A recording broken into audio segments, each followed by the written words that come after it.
প্রথমেই তোমায় একটা কথা বলি, এই পৃথিবীতে যেটা তোমার হবে সেটা অন্য কারোর হবার নয়, আর যেটা তোমার হবে না সেটা হাজারো চেষ্টার পরেও পাওয়া সম্ভব নয়।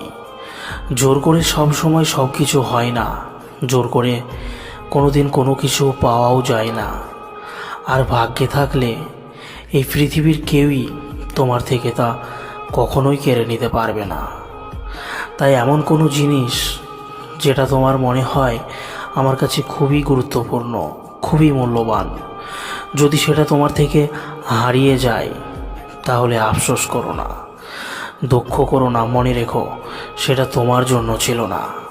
আর যেটা তোমার জন্য আছে কখনোই পৃথিবীর কেউই তোমার থেকে তা কেড়ে নিতে পারবে না। তাই এতে হতাশ হওয়ার কিছু নেই, এটাই জীবন। হ্যাঁ, এটাই জীবন। তুমি কি জানো আমাদের জীবনের সব থেকে বড় শিক্ষককে?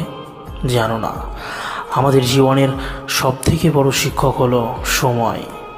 আর এই সময় আমাদের শেখায় কে আপন কে পর, কে কাছের কে দূরের। জানো, সময় ভালো গেলে পৃথিবীর সবাই তোমাকে আপন বলে দাবি করবে। পরিচিতি ভালো থাকলে অনেকেই তোমাকে আপন বলে পরিচয় দেবে, নিজের বলে পরিচয় দেবে। হ্যাঁ, আর কেউ নয়, সময় তোমাদের প্রকৃতি মানুষ চিনিয়ে দেবে, কাছের মানুষ চিনিয়ে দেবে।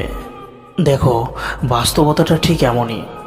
যদি তুমি আজ সময়ের সঠিক ব্যবহার করো, যদি তুমি নিজেকে সেই জায়গায় নিয়ে যেতে পারো, যদি তুমি নিজেকে প্রতিষ্ঠিত করতে পারো, যদি তুমি নিজেকে সফল বানাতে পারো, হ্যাঁ, তখন তুমি আর অবহেলার শিকার হবে না। তখন পৃথিবীর কেউই তোমায় আর অবহেলা করবে না। সবাই তোমাকে সম্মান করবে, সবাই তোমাকে ভালোবাসবে, কারণ এই পৃথিবীতে সফল ব্যক্তিদের বন্ধুত্বের অভাব হয় না। আর এই স্বার্থপর দুনিয়ায় হাজারো কষ্টের মধ্য দিয়ে যদি তুমি নিজেকে সুখী মনে করতে পারো, তাহলে তোমায় আর কেউ অসুখী করতে পারবে না। নিজেকে সুখী রাখার দায়িত্বটা নিজেকেই ধরে রাখতে হবে।